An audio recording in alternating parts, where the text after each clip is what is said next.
사랑하는 성도 여러분, 8월 9일 수요일 아침입니다. 하나님의 은혜와 평강이 함께하기를 축복합니다. 좋아요, 구독 꼭 눌러주세요. 우리 천만 성도 큐티하는 그날까지 함께 달려가도록 하겠습니다. 오늘 우리에게 주신 하나님의 말씀은 사도행전 20장 1절로 12절까지의 말씀인데요. 우리 함께 9절에서 11절 말씀 같이 읽도록 하겠습니다. 유두고라 하는 청년이 창에 걸터 앉아 있다가 깊이 졸더니 바울이 강론하기를 더 오래 하며 졸음을 이기지 못하여 삼층에서 떨어지거늘 일으켜 보니 죽었는지라. 바울이 내려가서 그 위에 엎드려 그 몸을 안고 말하되 떠들지 말라, 생명이 그에게 있다 하고 올라가 떡을 떼어 먹고 오랫동안 곧 날이 새기까지 이야기하고 떠나니라. 아멘. 에베소에서 큰 소동이 있었습니다. 바로 데메드리오의 은장색이 그 주도하였던 그 데모였죠. 그것은 자기가 그 아데미를 파는 데 있어서 바울의 복음을 전가함으로 에베소에 있는 많은 사람들이 예수를 믿게 되니까 아데미 신상의 판매량이 줄어들게 될 것이고 자기의 사업에 큰 타격을 입게 될 것을 생각을 하여서 지레 겁을 먹고 선동하여서 사람들을 경기장으로 모여서 공연장으로 모여서 큰 성토대회를 한 그런 사건이었습니다. 자, 이 사건이 있고 난 다음에 바울은 이제 에베소에서 다른 지역으로 떠나게 되는데요. 그 사건이 있어서 떠난 것은 아니고 선교의 계획을 따라서 마게도냐로, 에베소에서 마게도냐, 1차, 2차 전도 여행 때, 2차 전도 여행 때 세운 교회들을 다시 돌아보게 됩니다. 그래서 드로아를 지나서 마게도나를 건너면 마게도냐에 있는 빌립보 교회와 그리고 데살로니가 교회, 베레아, 또 고린도 교회, 이렇게 이제 자동으로 연결하면서 교회들을 돌아보면서 교인들의 그 신앙을 돈독케 하는 그런 이제 선교 사역을 시작하게 되는 것이죠. 자, 이렇게 바울의 사역들은 늘 언제나 제자들을 권하고 제자들이 신앙을 잘 섬기고 있는지, 잘 지키고 있는지를 돌아보는 건 아름다운 사역이었습니다. 바울의 사역이 이런 것이죠. 우리의 사역, 우리의 삶도 여전히 우리가 세운 교회들과 또 우리가 섬기는 지체들의 그 신앙을 다시 점검해보고 세워주는 그런 역할들을 하는 것이 우리들의 그 자세가 아닌가 이렇게 생각되어집니다. 자, 바울이 헬라 지역, 아가야 지역, 특히 이제 고린도 지역에서 복음을 전하게 되었고, 고린도 지역에 있을 동안에 이제 바울은 사실 로마서를 적게 되는 것이죠. 자, 이런 일들이 있고 난 다음에 석 달 동안 고린도 지역에 있고 난 다음에 그는 배를 타고 수리아가 어디입니까? 시리아 안디옥이죠. 시리아 안디옥에서 예루살렘에 가고자 했습니다. 그것은 바로 예루살렘 교회가 그 큰 어려움을 당해서 고린도 교회나 다른 이제 지역에서 데살로니카나 다른 지역에서 마게도냐에서 받아들인 그 헌금이 있지 않습니까? 이 헌금을 전달해야 하는데 빨리 하루속히 전달하고 싶은 것이 그 바울의 마음이었습니다. 이방 선교를 위해서 애를 썼지만 또 그 예루살렘 교회를 돕고자 하는 그 마음이 있어서 가는 곳마다 헌금을 요청했고 많은 사람들이 헌금을 해주어서 그 헌금을 담당하는 사람들이 이제 4절에 나오는 사람들입니다. 이 사람들이 헌금을 관리를 했고 헌금이 투명성이 있어야 되잖아요. 그래서 이제 헌금을 관리하면서 이제 수리아로 고린도에서 빨리 이제 가려고 했는데 그때 유대의 많은 사람들이 마침 그 유월절을 지키기 위해서 수리아로 가는 배에 탔단 말이죠. 근데 그 배를 탔다가는 큰일 나는 것이죠. 큰일 나는 것이죠. 왜? 유대인들이 지금 바울을 죽이려고, 만나면 죽이려고 작정을 하고 있기 때문에 그렇습니다. 그래서 한 배를 타면 안 되겠다 하여서 다시 계획을 선회합니다. 바꿉니다. 육로로 해서 다시 가고자 합니다. 그렇게 해서 다시 바울은 고린도에서 다시 마게도냐에서 사람들을 먼저 드로아에 보내고 드로아에 간 사이에 또 바울은 머물러 있다가 복음을 전하고 그리고 드로아에 도착하게 된 것이죠. 자, 이렇게 이제 선회하면서 복음의 그 여정들은 멈추지 아니하고 계속 지속되고 있는 것입니다.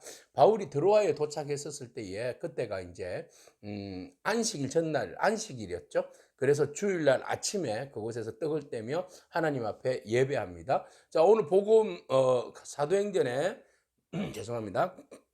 말씀에서 7절에 그 주간의 첫날 바로 안식 후 첫날이죠. 주일입니다. 주일 아침에 이제 모여서 함께 떡을 떼며 하나님께 예배하는 것이죠. 자, 거룩한 주일 예수 그리스도께서 부활하신 날을 기념하여서 예배하는 이 모습들 우리가 이제 감히 짐작할 수 있습니다. 그것에 모여서 떡을 떼고 또 그곳에서 강론을 합니다. 강론을 하는데 바울은 그 열정이 대단하잖아요. 빨리 내가 내일이면 아마 떠날 텐데 떠나기 전에 하나라도 더 복음을 메시지를 전하고 싶은 그런 마음과 열정이 있는 거죠. 그래서 드로아 사람들이 드로아에서 이제 처음으로 마게도냐 사람이 환상을 봤잖아요. 그래서 이제 드로아에서 아시아의 마지막 관문, 첫 관문이기도 하죠.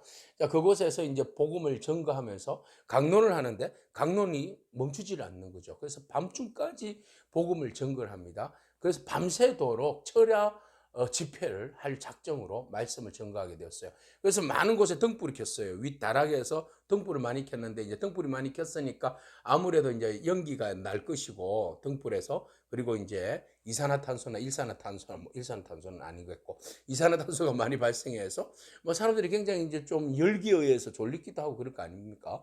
자, 그런 가운데 이제 창가에 걸터 앉아 있던 한 청년, 유두고라는 청년이 졸음을 참지 못해서 그래서 그대로 이제 추락사를 하게 된 겁니다. 참 큰일이에요. 은혜를 입으려고 은혜를 주려고 했는데 그 은혜가 임하는 그 현장 속에서 사고가 난 겁니다. 자, 우리가 보통 살다가 보면 이런 경우를 많이 경험하게 되죠. 주의 일을 잘하려고 막 기획하고 선교하고 막 그러는데 그 사고가 일어나요. 사람이 죽고 다치고 어려움을 당하고 그 일로 인해서 또 오히려 교회가 큰 시험에 빠지고 개인적으로 신앙을 그냥 곤두박질 치는 그런 일들이 일어나는 거죠. 이런 일이 없어야겠지만 이런 일이 일어났을 때에 바울이 어떻게 대처했냐. 자, 그 일로 인해서 들어와 사람들이 다 집에 가고 끝났다, 모임 끝났다, 뭐 교회도 망했다. 이게 아니었다는 거죠. 그 바울이 그때까지 말씀에 붙잡혀 있는 인생이잖아요. 말씀의 증거가 그를 묶고 있었던 그런 능력이었잖아요. 그래서 바울이 얼른 급히 내려가서 보니까 유두구가 막 죽어 있는 거죠. 그래서 다른 사람 막 떠드는 것을 조용히 잠재우고 그리고 난 다음에 유두구를 끌어안습니다. 그리고 뭐라고 이야기합니까? 네, 그에게 아직 생명이 있다 이런 이야기합니다. 그러니까 죽었지 않았다 이 말이 아니라 예, 주께서 얘를 살리신다 이 말씀이죠. 그래서 유두고를 살려줍니다. 살려주고 난 다음에 바로 11절 말씀 올라가서 떡을 떼어 먹고 오랫동안 곧 날이 새기까지 이야기하고 떠났다 그랬어요. 자, 이 말은 생명이 있다 이 말은 다시 본론으로 돌아가서 말씀 집회 계속 이어서 하자 이런 말이잖아요. 자, 이런 이제 그 바울의 열정과 그리고 복음에 붙잡힌 삶 그리고 하나님의 능력의 임함으로 인하여서 예수 그리스도께서 야이로의 딸과 그리고 나인성의 과부의 아들을 살려주신 것 같이 또 베드로가 어, 누구를 살려주었습니까? 다비다를 살려준 것처럼 또 바울이 죽었던 유두고를 살려주는 그런 일들이 일어나는 겁니다. 이것이 바로 복음의 권세의 능력입니다. 복음의 실제입니다. 복음은 이론이 아니라 실제입니다. 죽은 사람을 살리시는 것이 복음의 능력인 줄로 믿습니다. 그것을 이제 보여주는 거죠. 밤새도록 이야기하고 했을 때에 듣는 것도 중요하지만 가슴에 새기는 것도 중요하지만 더 중요한 것은 그것이 실제라는 사실입니다. 그래서 바울이 이 복음을 전할 때에 죽은 자, 소망이 없어. 우리 죽었어요. 죽은 걸 끝났지만 예수 그리스도 이름으로 선포하고 능력 가운데 말할 때 죽은 자가 다시 살아나는 그런 능력을 보여준 것이죠. 그걸로 인하여서 이 드로아 사람들이 많은 위로를 받게 됩니다. 아, 죽은 자가 이렇게 살았구나. 천만다행이다. 우리 교회가 큰 시험을 받을 뻔했는데 유두고가 이렇게 살아났으니 우리가 큰 위로를 받아서 정말 하나님께 감사하다. 그 능력이 어디로부터 왔어요? 바울로부터 왔어요. 바울은 그 능력을 통하여서 무엇을 보여준 거예요? 부활의 실체를 보여준 겁니다. 여러분, 이렇게 죽은 영혼이 주 예수의 권세의 이름으로 살렸잖아요. 그러니까 예수님은 능력입니다. 예수의 이름에 능력이 있습니다. 예수님은 하나님의 아들이십니다. 이것을 증거하는 거죠. 그 사건을 통하여서 오히려 불행과 어려움을 통하여서 부활의 소망을 안게 되는 역사가 일어나고 죽은 자가 다시 살아나는 그런 은혜를 잊게 되는 것이죠.